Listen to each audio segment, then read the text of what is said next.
Hello and welcome back to Poppy's Corner. Today we're going to shoot a couple of black powder revolvers like we promised last week. This is a third generation Colt second model Dragoon. Very large heavy pistol. It's 4 pounds or better. They usually kept those on the side of a horse. This is an 1860 Army, which is basically a scaled up Navy. The frame's taken down a little bit from the original Navy frame, and the cylinder's rebaited so you can put a 44 caliber cylinder on what was a 36 caliber gun. And the Army found these quite handy to carry on their side with a strap like this.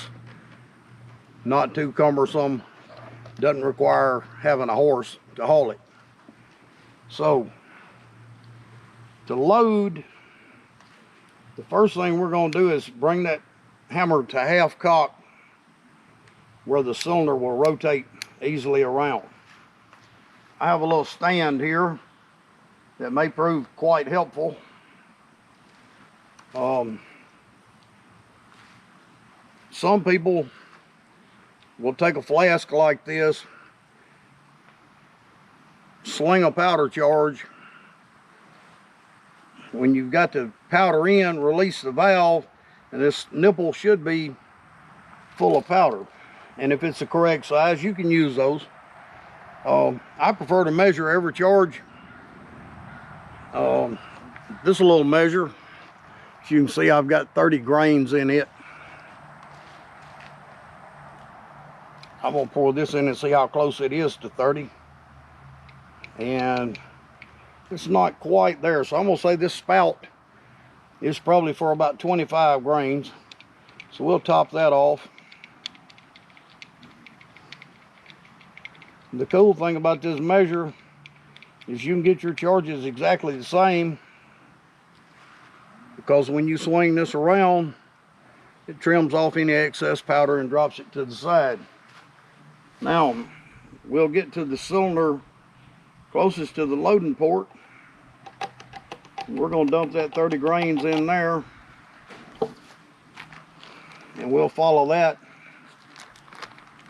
with a wad, which is quite handy to prevent flashover. At that time, you could go ahead and seat a ball if you'd like. I prefer to go ahead and charge each cylinder.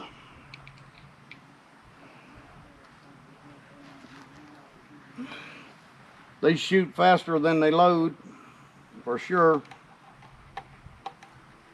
When I get that second one in, I'll rotate this cylinder around a little bit and get it under the loading lever. On this one, you just push straight down on the latch. It comes out. I want to push that wad down in there a little bit on both of these. I like to leave the loading cylinder down, or the loading lever, and that way I'm indexed for the next one. And we'll fill our measure again.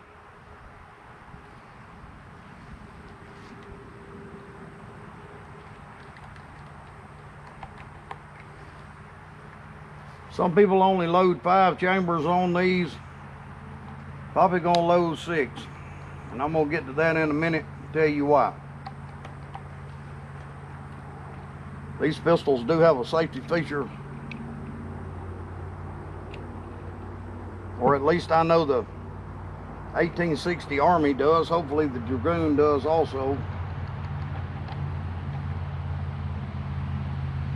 You get all that powder down in there. Lay a few of these out where they're handy. Bring that around, push that wad down a little bit.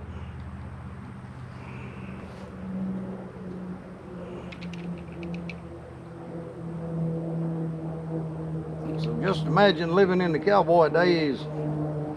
You had to make your shot count. You couldn't just drop the empty magazine and put another one in it. You spend a lot more time loading than you will shooting.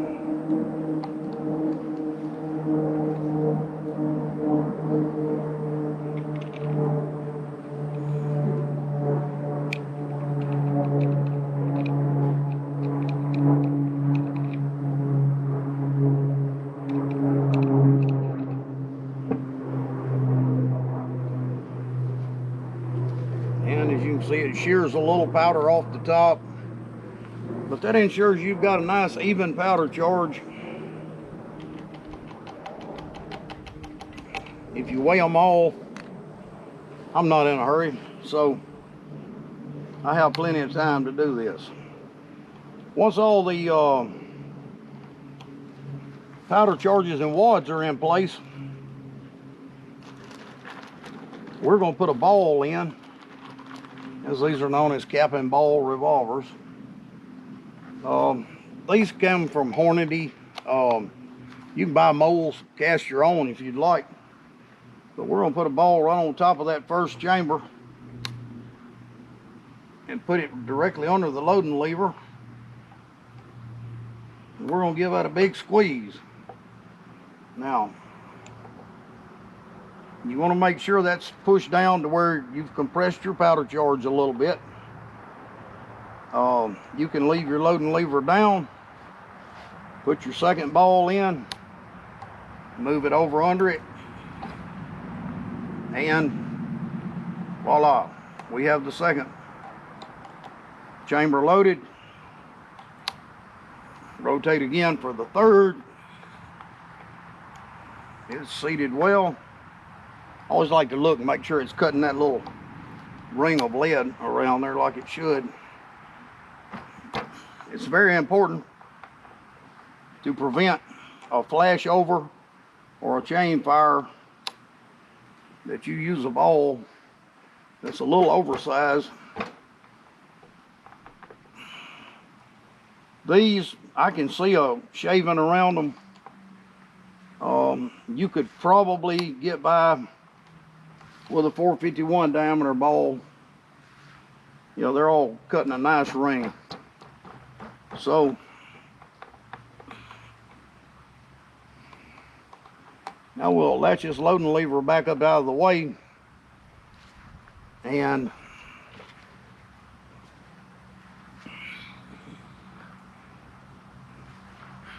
this is boar butter from Thompson Center. It's very important. Once you've loaded all 6 chambers, take some of this boar butter liberally and fill each hole to the front. And this does a couple of things. One, it prevents a flash over from one chamber to the next when you fire it.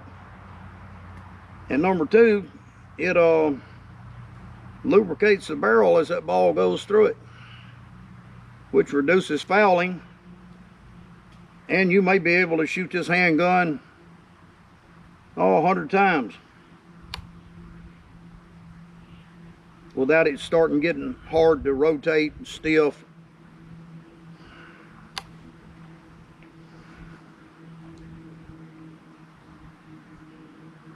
Some people use a popsicle stick for this, which is fine. It does a great job.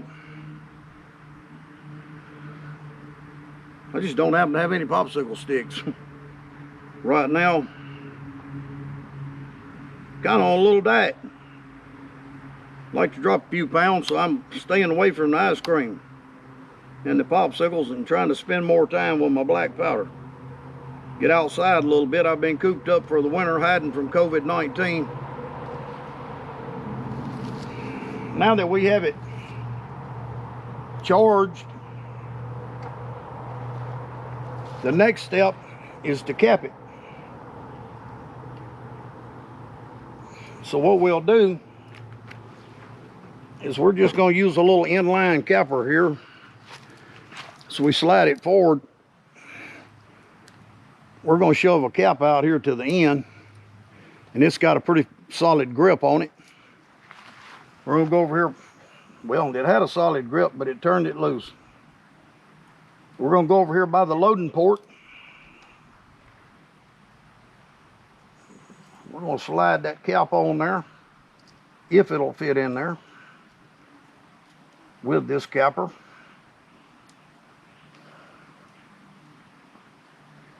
And this one appears to be a pretty tight fit.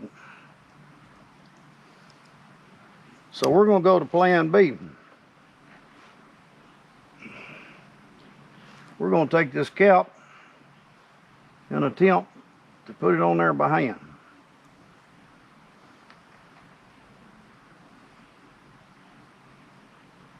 I also have a snail drum capper that may work better than this.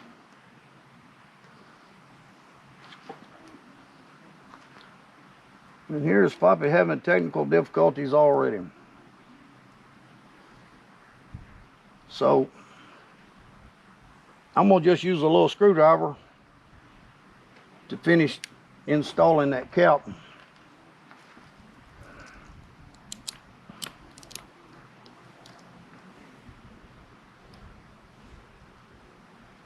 And I'm going to try shoving it a little further out, and that seemed to work a little better.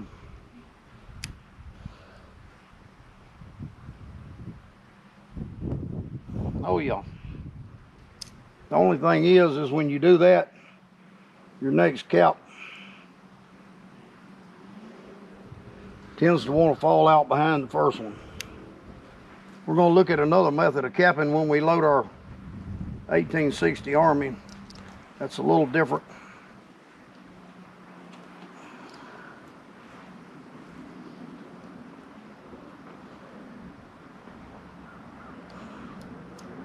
Let's say we have to really get that cap out to the end to be able to get it started on there with this capper. And then we can get them on. Pretty tight tolerance on this one. But we're going to slide it out a little bit towards the end.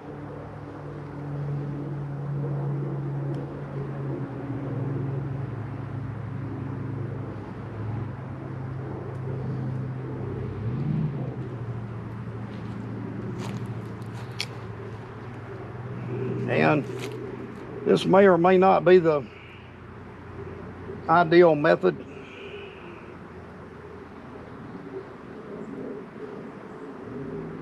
A little slow, a little tedious, but I guarantee you it'll shoot a lot faster than it loads.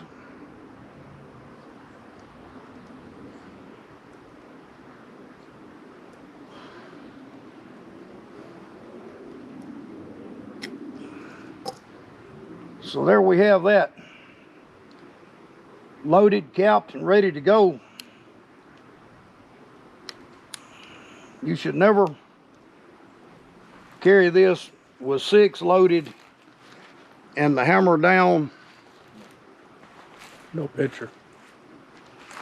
On a percussion cap.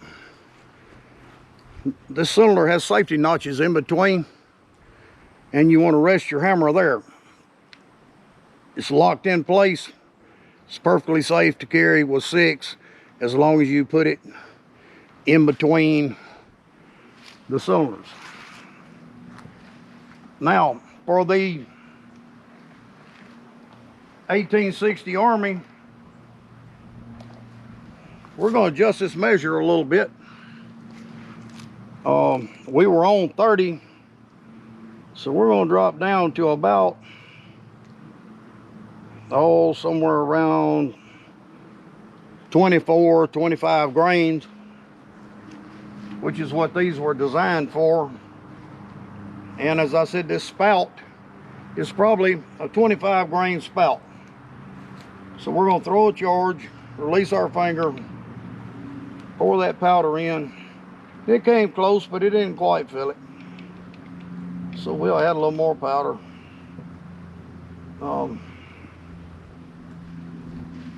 I'm going to fill my first chamber here that's available. Put my fiber wad in.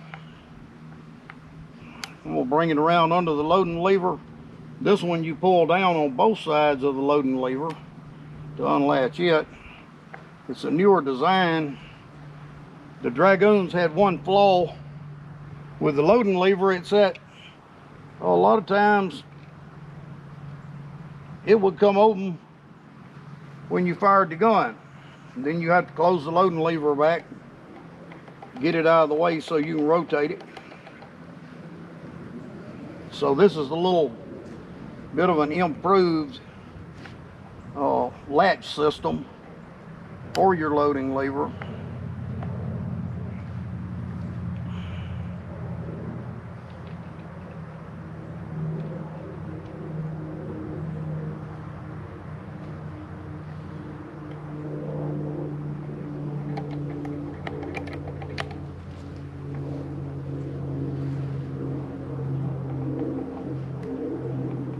Bring that on around.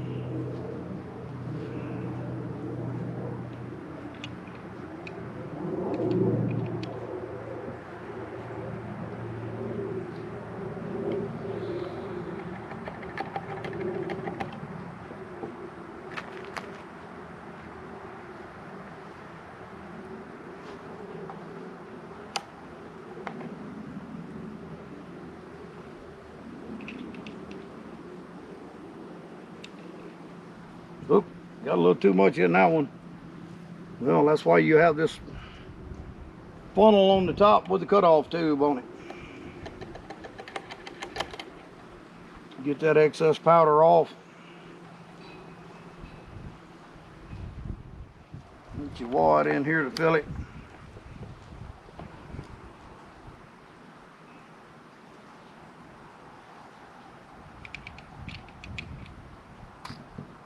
There we are. Now, uh-oh. Well, we lost that one. I let my funnel slip around.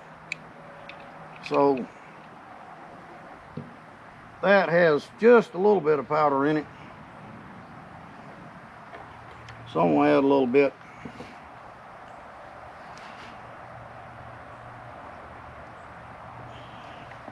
Like I say, you don't want to shoot full house loads in these reproductions. There's no need to. We're just doing this for fun. We're not using them for home defense.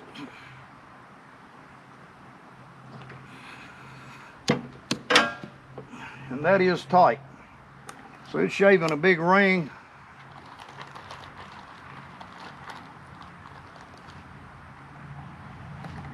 Sealing the chamber is good.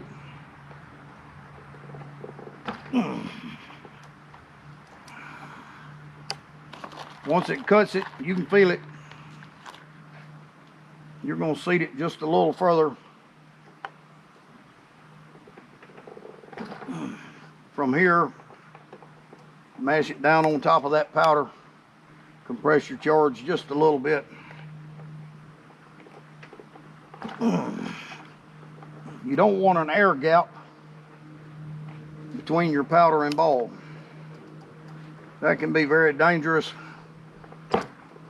It can cause an explosion. How would you like to be riding a horse and trying to do this? Probably wouldn't work too good. So now we've got all 6 loaded on it. We're going to give it the bore butter treatment just like we did the other.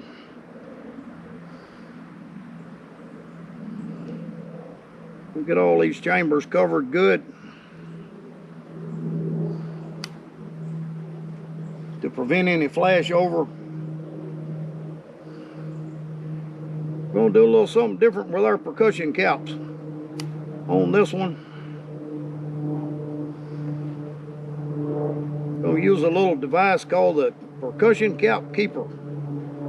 I really like them. They're little tubular pieces of silicone. They serve 2 purposes. They hold your cap in place, as implied by the name cap keeper. The little ring of lead that I shaved off, this is what it looks like. And that's what you want to see. That means you've got a nice seal between the bullet or the ball and the cylinder. So we've got this one charged on all 6.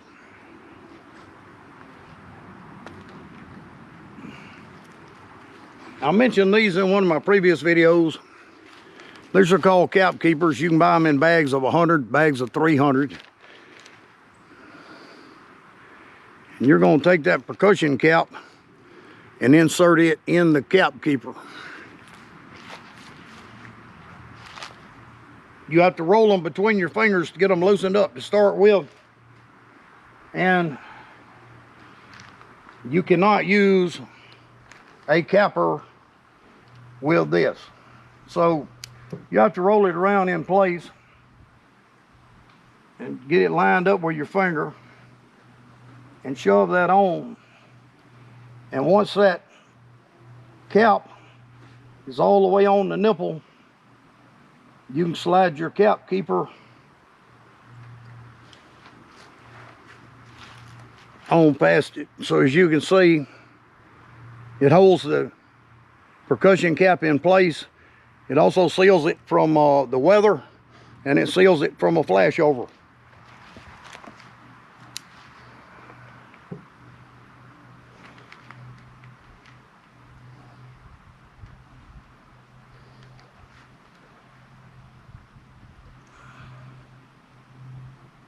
By the cap keeper being a little larger in diameter, it actually makes it easier to get it on the nipple. You can just lay it in place there, give it a little push with your screwdriver, then slide your cap keeper forward.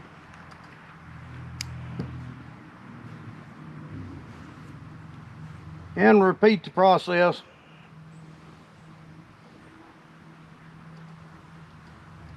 for each cylinder.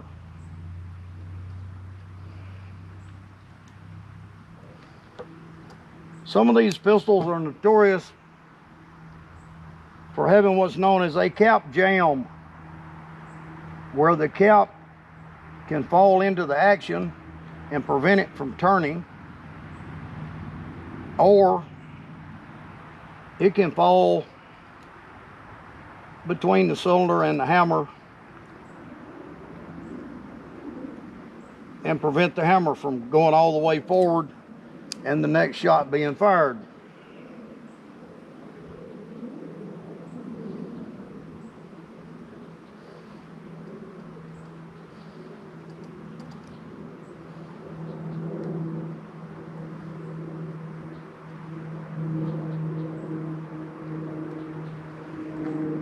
When using that, I do like to rotate the cylinder to make sure all the caps are clear of the action and they'll fire. And now we get to the fun part.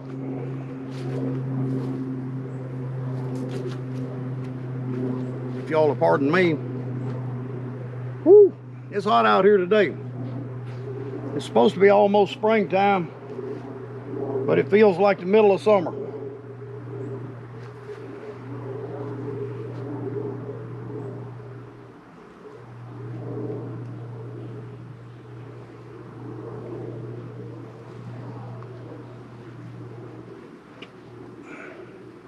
I don't know if these glasses will help me or not. We're shooting at about 20 yards at a silhouette target. And if everything goes right, you should be able to hear a little bang. And if I can hit the big silhouette target, I may try the 8-inch. These pistols normally shoot high. They have a rudimentary rear sight, which is cut into the top of the hammer. And the front sight is kind of low. So they normally shoot high. Well, we're going to give it a whirl. We'll start with the 1860, shoot the Dragoon second, and show how much more power it has.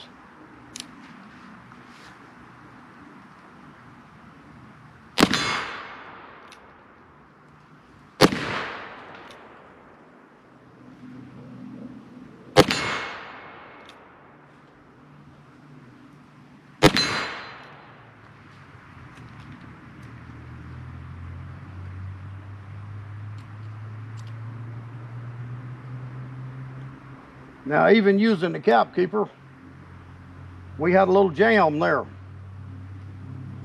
Cylinder wouldn't turn. I've cleared it. We'll try some more.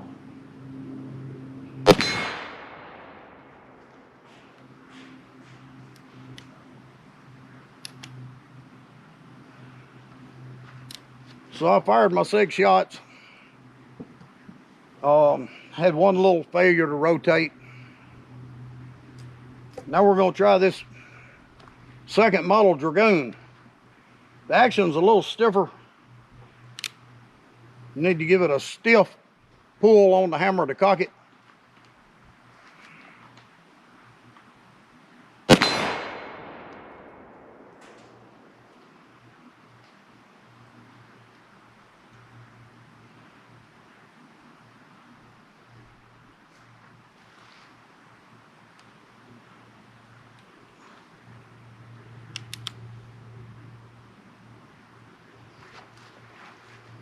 And as you can see, there's a cap that was interfering with the action.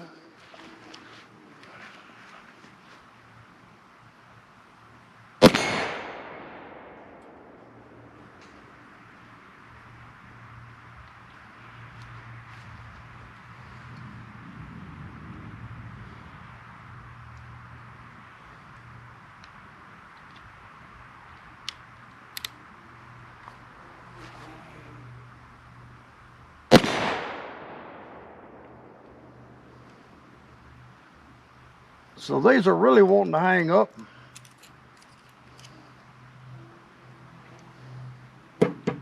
These are CCI number 11 Magnums.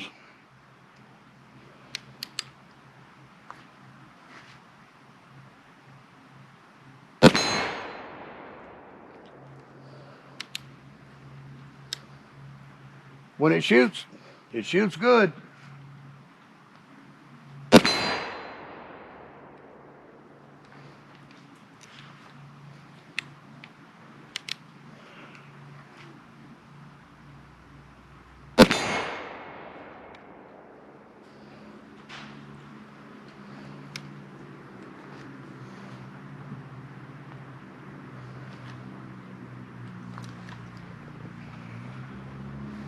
It could be this pistol's still stiff, needs a little breaking in. The action, it really didn't want to turn as easily as the 1860 Army. It does shoot a stouter charge though, and probably with a little work, maybe a smoothing up the action a little bit, we'll get this one running as good as the Army. Overall, I'm pretty impressed with both of them. And y'all stay tuned to Poppy's Corner. We'll have more videos to come. Thanks for watching.